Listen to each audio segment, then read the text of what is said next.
Hi there. My name is Eric, and my first panic attack happened when I was 16 years old. That was 12 years ago. Since then, I have lived with panic disorder on and off. There were better years, and there were hard months, and there were days, even seconds that felt like the hardest of my life.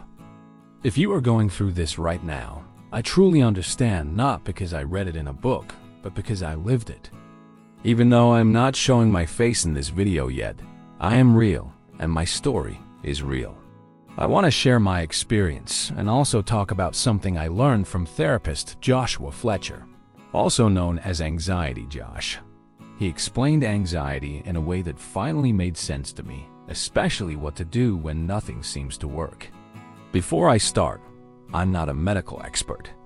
The tips I share in this video are not a replacement for professional help, but I hope my story gives you strength and hope that things can get better even if it does not feel like it right now. So grab a tea or water and let's talk.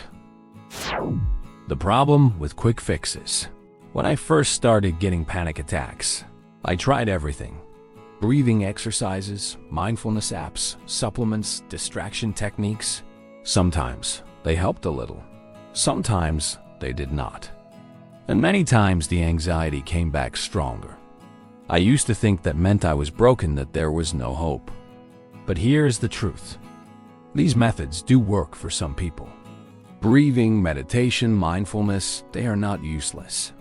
It just depends on who you are and what your body responds to. There is no single rule for everyone. For me, none of them were the complete solution. But I kept learning. I read books. I tried again and again. The brain and the loop. Joshua explains that the real problem is not that we are weak. It is that our brain, especially the amygdala, gets stuck in a loop. It keeps sending signals of danger, even when nothing dangerous is happening. That is why panic feels so overwhelming. It is the brain sounding a false alarm. Willful tolerance. One of the most powerful ideas I heard is willful tolerance. Instead of trying to fight anxiety or escape it, you let it exist. And here is something I want to be honest about. 3 different therapists told me the same thing.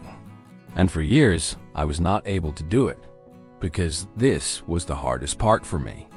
When you finally manage this, it feels like a win. The win is not even the best word, because you are not really losing anything.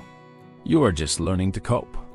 You are learning to let the feeling exist without letting it control you. When panic rises, you tell yourself, this feeling is uncomfortable, but it is not dangerous. It will pass. For me, what really helped was stopping the loop for just a moment and reminding myself of reality. It sounds strange, but I look around and notice simple things. The sun through the window, the table in front of me, even an ant on the ground, or the TV in the room. And these are real. The story my amygdala is telling me that something terrible is about to happen is not reality. And please, do not feel like a crazy person that belongs to an asylum. That is just my interpretation, and that helped me. Nothing physical can happen to me from this feeling. It may last 1, 5, 10, or even 30 minutes, but it will always pass, because it always did. After hundreds of panic attacks, I am still here. I never died. And neither will you. Self-compassion. Another lesson Joshua talks about is self-compassion. For years, I judged myself for feeling anxious. I told myself I was weak. But self-compassion means talking to yourself like you would to a friend.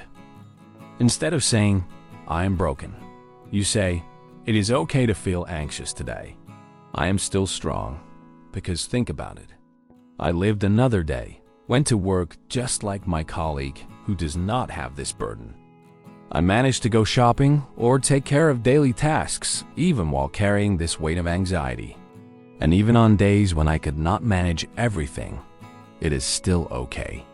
You are stronger than most people around you, because you are living your best life while carrying something they might never understand. And remember, there are always people who will understand 100%. Asking for help. Here is something I wish I had done earlier. Do not be afraid to ask for help. Talk to family, friends, or anyone close to you. If they do not want to help, it may be time to change the group of people around you. That was one of the best decisions I ever made.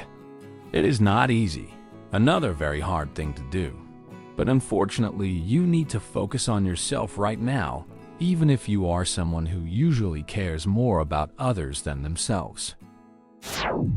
Therapy. Therapy is powerful. You can even schedule online sessions now. The first therapist you meet may not feel right, and that is okay. You are not bound to one person. Keep trying until you find someone you connect with. And remember, the most important person you can ask for help from is yourself. Your inner self knows you better than anyone. Practical things that still help. Even though quick fixes alone did not cure me, I still use some daily habits. Exercise, limiting caffeine, eating healthy or at least avoiding processed food, and focusing on real food. Because as I said in my previous video, around 70% of your health comes from your gut. And finally, speak about how your day was with someone. It could be a spouse, a colleague, a friend, a family member, a neighbor, a therapist, or even AI. Talking takes weight off your mind. But the biggest change was this. I stopped fighting anxiety every second, and I started changing my relationship with it. Thank you for watching. If you are struggling with anxiety or panic attacks, know this. You are not broken. Quick fixes may not always work, and that is okay. Practicing willful tolerance, self-compassion, and asking for help can truly change your life. I will share more in upcoming videos, like how I lived with panic as a teenager, how I learned to accept it, how I overcame shame, how I learned to live with myself, and how I started to take life as it is. So if you want to hear more, let me know in the comments and tell me, what is the hardest part of anxiety for you? I would love to know.